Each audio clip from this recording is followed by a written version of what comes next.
Number 15, we've got three variables and three equations. So we've got to decide which variable, or when we zoom in a little bit, we've got to decide which equation we want to use twice and what variable we want to eliminate. All right, looking at it, to me, the easiest one to be eliminate would be the y. Okay. So we could set up equation 1 twice. So that's negative 4x, make sure you write it all down correctly, plus 4y minus 2z equals negative 8. And I'm going to write it down twice again. Negative 4x plus 4y minus 2z equals negative 8. Okay, now I'm going to take equation 2. And to get the y's to cancel, I need to multiply it by 4. So I'm going to put 4 on the outside. So negative 3x times 4 is negative 12x.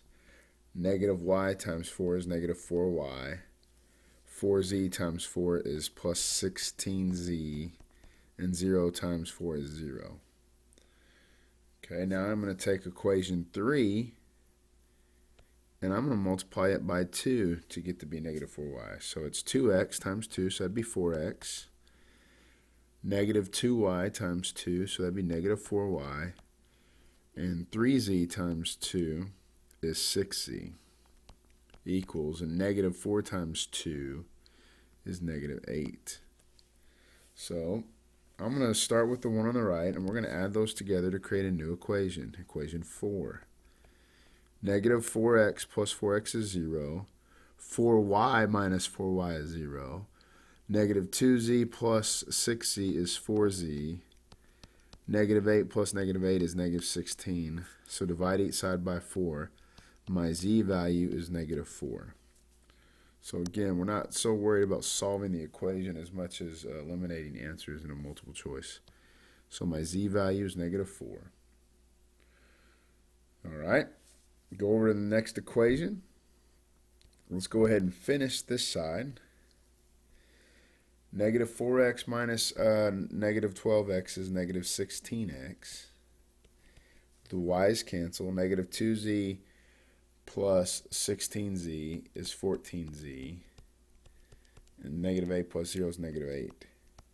Okay, I have z as negative 4.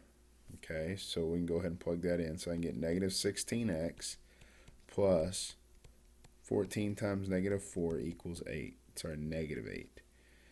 So that's going to be negative 16x minus 56 equals negative 8. I'm going to add 56 to each side, so I'm going to get negative 16x equals positive 48. Divide each side by negative 16, x equals negative 3. Okay. Now we could plug that back into any equation we wanted to and solve for y.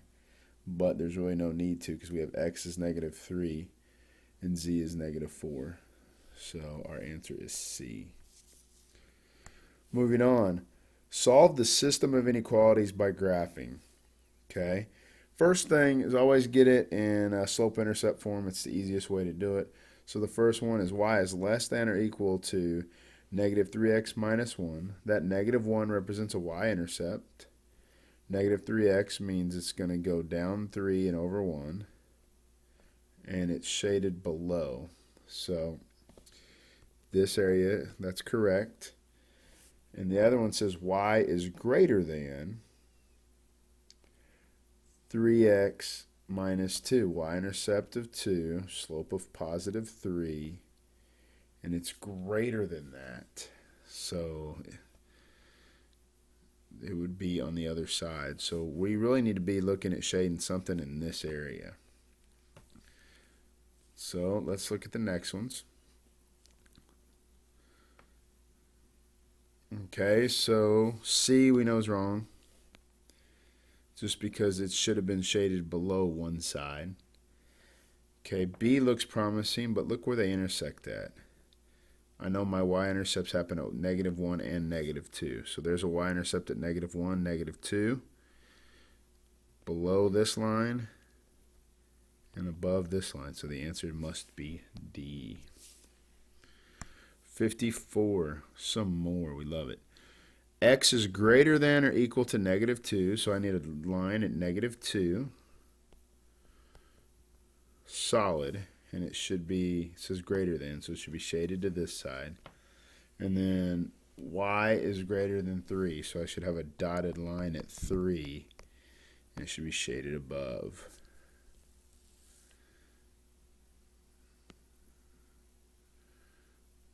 All right, so the answer looks like to me it should be D. There you go. 55.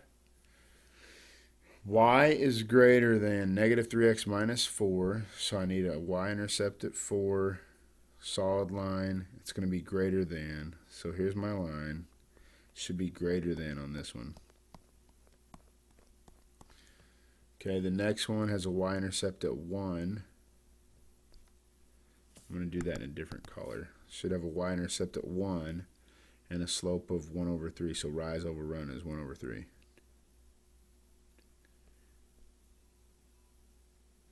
And it should be a solid line as well. And I should be shaded below. So that should look like that. So the answer would be C. Again, I don't like the multiple choice ones in graphing on this. I'd rather just do it. All right. Y is greater than or equal to 4. So there's a solid line at 4, shaded above. Okay. Y is greater than or equal to 2x plus 4. So when x equals -2, it's 0, and we're going to have dotted line. I agree with that. And it's going to be shaded y is greater than. So it should be inside of it.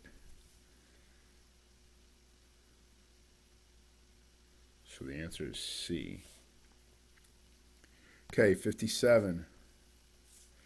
Y is greater than or equal to 3x.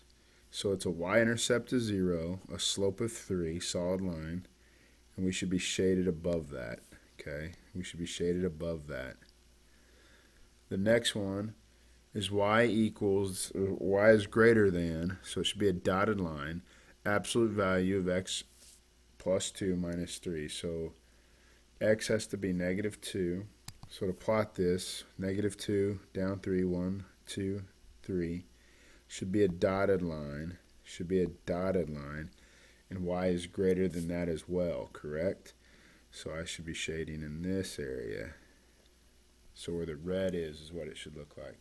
That looks like answer B. 58. Your computer supply store sells 2 types of inkjet printers.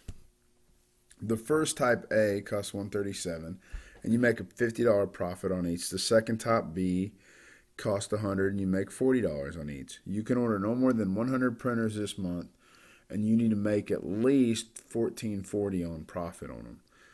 You must order at least one of each type of printer. How many of each type should you order if you want to minimize your cost? All right, it's kind of tricky, but really when they say minimize costs, it's the same thing as saying maximize your profits. So all we really care about is the profits. So for type A, we make $50 per profit for each one we sell, and we make a $40 profit for each B we sell. We need to make at least $14.40. We have to order 100 printers. Okay, and we know that's between type A and B. We have to order no more than 100 printers. So we can just use an easy substitution here. Okay, we can just do an easy substitution. Or we can just multiply the bottom one by 40 and eliminate the B values. So let's multiply the bottom one by 40. And now let's just subtract them. So now I'm going to get 10A. All right. And the equalities don't matter. The B's are going to go away. When you subtract them, it's going to be 10A. It's got to be less than or equal to 400. divide each side by 10. A has got to be less than or equal to 40. Well, if A is less than or equal to 40, B has to be less than or equal to 100 minus 40, which would be 60. So my answer is A. 59. Solve the equation by substitution or elimination. During the test, if you feel rushed, I would say use old school plug and chug, okay? But since we're in here, we could do Cramer's rule, but this says use some substitution or elimination. So we're going to use elimination. We're going to eliminate the z value. That one looks like the easiest to me to get rid of. Okay, so we're going to use equation 1 twice. Okay, so we're going to write it as 3x plus 5y plus 4z equals 13. And then I'm going to do it again, but this time I'm going to multiply it by negative 4. And I'll explain why in just a second. So I'm going to get negative 12x minus 20y minus 16z. Actually, I should multiply it by negative 3.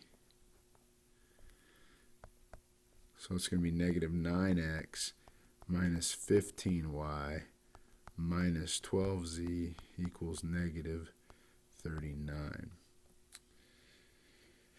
Okay, so the first one, I'm going to subtract equation 3, so I'm just going to flip the signs. Negative 6x minus 3y minus 4z equals 8. Going to head add like terms real quick. I'm going to get negative 3x plus 2y equals 21. So there's equation number 4. Over here, I'm going to plug in 4 times equation 2 to match them up. So 4 times 5x is 20x. 4 times 2y is 8y. 4 times 3z is 12z. And 4 times negative 9 is negative 36. So we can add these together now. So I'm going to get 11x minus 7y equals negative 75. Put these two equations together, and you're going to notice I'm going to have to do a little bit more math. All right. So let's multiply the fourth one. Let's eliminate there's no real easy one here. Let's multiply the number 4 by 7. So I'm going to get negative 21x plus 14y equals 147. So let's multiply the fifth one by 2. So I'm going to get 22x minus 14y equals negative 150. So when I add these together, I'm going to get x equals negative 3. So that doesn't really help me because all of them say x equals negative 3. So now we're going to plug it back into equation 4 and solve. All right. So I got negative 3 times our x value, which is negative 3, plus 2y equals 21. So that's 9 plus 2y equals 21. Subtract 9 each side. 2y is going to equal 12. So y is going to equal 6. So I got to continue on. So now I'm going to solve for z. So I'm going to use any of the equations I want. Okay, I'm going to use this one. I'm going to use 5x plus 2y plus 3z equals negative 9. 5x, 5 times negative 3 is negative 15, plus 2y, that's 2 times 6, that's plus 12, plus 3z equals negative 9. So that's negative 3 plus 3z equals negative 9. Add 3 to each side. 3z equals negative 6. Divide each side by 2. Z equals